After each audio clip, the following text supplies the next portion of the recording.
Friends, എല്ലാവർക്കും Sindhu's home റെസിപ്പിയിലേക്ക് ഒരിക്കൽ കൂടി സ്വാഗതം. ഇന്ന് നമ്മൾ തയ്യാറാക്കാൻ പോകുന്നത് ഒരു വെറൈറ്റി ഒരു ഡിഷാണ്, ഒരു സ്വീറ്റാണ്. അപ്പോൾ നമുക്ക് കൂഴ ചക്കപ്പഴം കൊണ്ട് ഒരു ഹൽവ ഉണ്ടാക്കിയാലോ? അതെങ്ങനെയാണെന്ന് നമുക്ക് നോക്കാം. ചക്കപ്പഴം നന്നായിട്ടൊന്ന് അരച്ചെടുത്തിട്ടുണ്ട്. നല്ല പഴുത്ത ചക്കപ്പഴമായിരുന്നു. അപ്പോൾ നമ്മൾ നന്നായിട്ടൊന്ന് അരച്ചെടുത്തിട്ടുണ്ട്. അത് നമ്മൾ സോസ് പാനിലേക്ക് ഇട്ട് നന്നായിട്ടൊന്ന് വഴറ്റിയെടുക്കാം. നല്ല തിക്കായിട്ട് തന്നെ നമുക്കൊന്ന് വഴറ്റിയെടുക്കണം ഇത്. അപ്പോൾ നമുക്കത് വഴറ്റിയെടുക്കാം. ആദ്യം ചക്കപ്പഴമൊക്കെ ഇട്ട് കൊടുത്തിട്ടുണ്ട്. നമ്മൾ അതിലേക്ക് ഒരു 2 സ്പൂൺ നെയ്യും കൂടെ ആഡ് ചെയ്യുകയാണ്.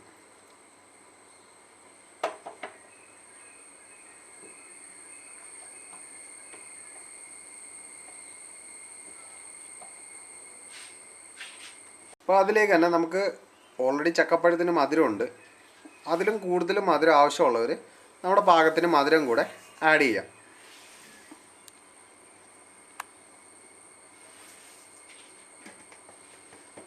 അപ്പോൾ ഇതെല്ലാം കൂടെ നന്നായിട്ടൊന്ന് നമുക്ക് മിക്സ് ചെയ്തെടുക്കാം.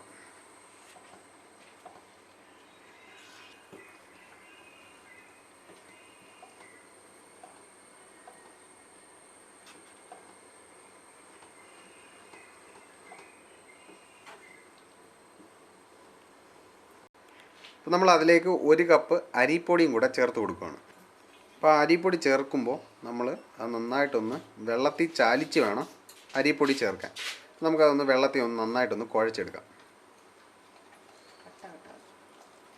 ഒരു പേസ്റ്റ് രൂപത്തിൽ വേണം നമ്മൾ അരിപ്പൊടി മിക്സ് ചെയ്തെടുക്കാൻ.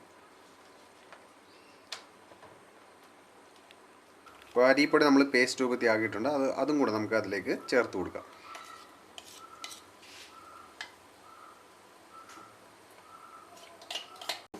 നമ്മളിവിടെ തയ്യാറാക്കുന്ന ഒരു ചക്ക ഹൽവയാണ്. അപ്പോൾ അതെങ്ങനെയാണെന്നാണ് നമ്മളിവിടെ നോക്കുന്നത്. അപ്പോൾ അരിപ്പൊടി ഒരു പേസ്റ്റ് രൂപത്തിൽ നമ്മൾ കുഴച്ചെടുത്തിട്ടുണ്ട്. അതും കൂടെ അതിലേക്ക് മിക്സ് ചെയ്ത് നന്നായിട്ടൊന്ന് മിക്സ് ചെയ്യാം. ചക്കയൊക്കെ നന്നായിട്ടൊന്ന് വഴറ്റിയെടുക്കണം. അപ്പോൾ അതിലേക്ക് നമ്മളൊരു 1/4 കപ്പ് സൺഫ്ലവർ ഓയിലും കൂടെ ആഡ് ചെയ്യുകയാണ്. അപ്പോൾ വഴണ്ടി കിട്ടാൻ വേണ്ടിയാണ് ഇതെല്ലാം ആഡ് ചെയ്യുന്നത്. നല്ല സമയം എടുക്കും ഇതൊന്ന് വഴണ്ടി കിട്ടാൻ. നമുക്ക് ഇതിൻ്റെ കൂടെ തന്നെ ഈ സൺഫ്ലവർ ഓയിൽ ആഡ് ചെയ്തില്ലെങ്കിലും കുഴപ്പമൊന്നുമില്ല. നമുക്ക് അതിനും കൂടെ നെയ്യ് ഒഴിച്ച് കൊടുത്താലും മതി. അപ്പോൾ നമ്മൾ അതിലേക്ക് സൺഫ്ലവർ ഓയിൽ ആഡ് ചെയ്തേ ഉള്ളൂ. അതിന് പകരമായിട്ട് വേണമെങ്കിൽ നെയ്യ് നമുക്ക് ചേർത്ത് കൊടുക്കാം.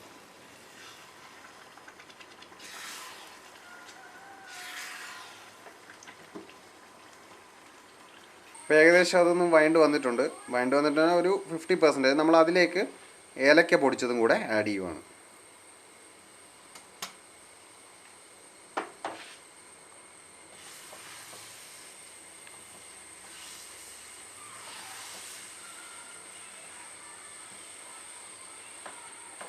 അപ്പോൾ ഇതെല്ലാം കൂടെ നന്നായിട്ട് തന്നെ ഒന്ന് മിക്സ് ചെയ്തെടുക്കാം നമുക്ക്. അപ്പോൾ നമ്മൾ ഇതിൽ വഴറ്റിക്കൊണ്ടിരിക്കുമ്പോൾ ഇത് എണ്ണ തെളിഞ്ഞ് വരും. അപ്പോൾ എണ്ണ തെളിഞ്ഞ് വരുന്നിടം വരെ നമ്മൾ ഇത് വഴറ്റിക്കൊണ്ട് തന്നെ ഇരിക്കണം. കുറച്ച് സമയം എടുക്കും, എന്നാലും നല്ല അടിപൊളി സ്വാദായിരിക്കും ഇത് കഴിക്കുമ്പോൾ.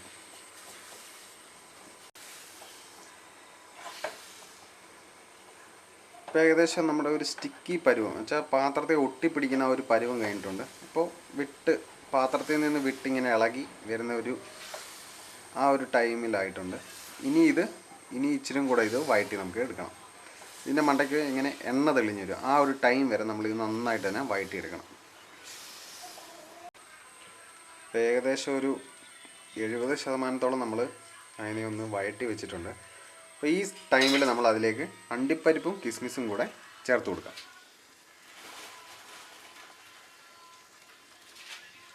ഇനി ഇതെല്ലാം കൂടെ നന്നായിട്ട് ഒന്നുകൂടെ നമുക്ക് ഇളക്കി ഒന്നുകൂടെ വഴറ്റിയെടുക്കണം. കാരണം ഇപ്പം നമ്മുടെ പാനിലൊന്നും ഒട്ടിപ്പിടിക്കുന്നില്ല. ഒട്ടിപ്പിടിക്കാതെ നമ്മൾ ഇങ്ങനെ ഇളകി വരും. അപ്പോൾ ഇത് ഇനി നമ്മൾ കുറച്ചും കൂടെ വഴറ്റിയെടുക്കണം.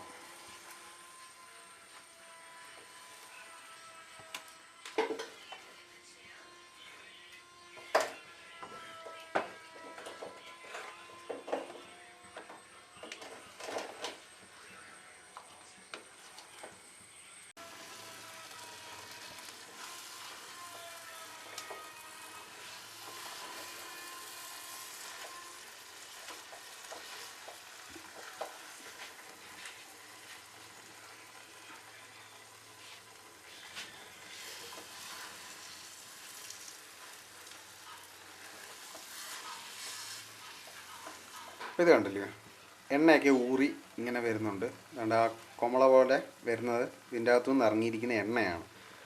അപ്പോൾ ഇതേപോലെ നല്ലപോലെ എണ്ണ ഇറങ്ങി വരും നമുക്ക്. അപ്പോഴാണ് ഇത് റെഡിയാവുന്നത്. അതുവരെ നമ്മളിങ്ങനെ വഴറ്റി കൊടുത്തുകൊണ്ടേ ഇരിക്കണം. അപ്പോൾ ഏകദേശം നമ്മൾ നന്നായി തന്നെ വഴറ്റി എടുത്തിട്ടുണ്ട്. അപ്പോൾ ഇതിൻ്റെ അകത്ത് കണ്ടോ, സൈഡിലൊന്നും പിടിക്കാതെ നല്ല ബോൾ അല്ലെങ്കിൽ ഉരുണ്ട ഷേപ്പിൽ തന്നെ നമുക്കിത് തയ്യാറാക്കിയിട്ടുണ്ട്. നമുക്കിനി ഇതൊരു വേറെ പ്ലേറ്റിലേക്ക് മാറ്റാം.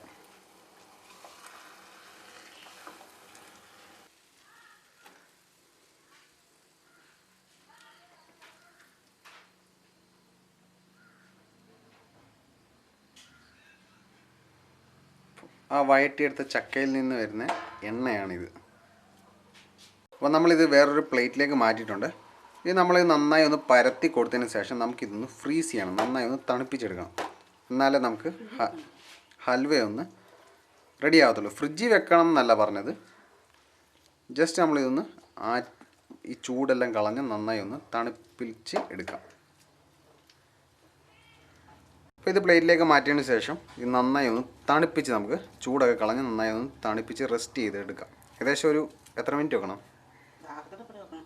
ഒരു അരമണിക്കൂറെങ്കിലും എടുക്കും. നന്നായി തന്നെ ആറി കിട്ടണം ഇത്, എന്നാലേ നമുക്കൊരു പീസുകളായിട്ട് എടുക്കാൻ പറ്റത്തുള്ളൂ. അപ്പോൾ ഇതേപോലെ തന്നെ നന്നായി ഒന്ന് പരത്തി വെക്കണം.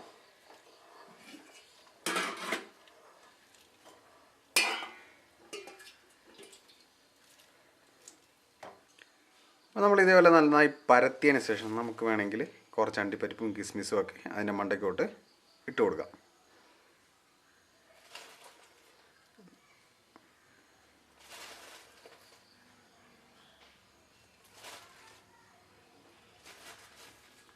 അപ്പോൾ ഇത് ഏകദേശം ഒരു അരമണിക്കൂറിന് ശേഷം വേണം എടുക്കാൻ. അരമണിക്കൂറിന് ഞാൻ ഒരു എക്സാക്റ്റ് അല്ല പറഞ്ഞത്, ഒരു ഊഹമാണ് പറഞ്ഞത്.